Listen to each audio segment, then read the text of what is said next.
ஏமா வாரேன். சொல்லுங்க. ஏமா 2 மாசத்துக்கு முன்னாடி 2 லட்ச ரூபா வாங்கிட்டு பண்ணியில, அது எப்போதான் கொடுப்பேன்? அண்ணே இன்னும் ஒரு 2 மாசம் மட்டும் பொறுத்துக்கோங்கண்ணே, கொடுத்துட்றேண்ணே. இதே தான் 2 மாசமா சொல்லிட்டு இருக்க, எப்போதான் தரப்போறியோ? கடன் கொடுக்க வக்கில்லாட்டி நீங்களாம் எதுக்குமா கடன் வாங்குறிய? கொஞ்சம் கூட வெக்கமாவே இல்லையாம்மா? கடனை வாங்கி போட்டு கட்ட கூட துப்பு இல்லாத நீங்களாம் எதுக்குமா கடன் வாங்குறிய? அண்ணே கொஞ்சம் கத்தாம இருங்கண்ணே, எல்லாரும் பாக்குறாங்கண்ணே. அன்னைக்கு நம்மள்ட்ட சேலை வாங்கிட்டேன்னு பீத்திக்கிட்டால சாவட்டும், எல்லாம் கடன்ல தான் வாங்கியிருக்கா, அசிங்கப்பட்டு சாவட்டும்.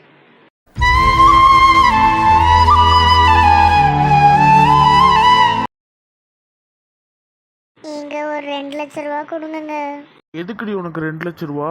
கடனை மட்டும் நல்லா பல்ல இழிச்சுக்கிட்டு வாங்க தெரியுதுல்ல, அதை கட்டணும்னு தெரியல. வர்றவன் போறான், என்னையில திட்டிட்டு போறான், உங்களே திட்டுறான்.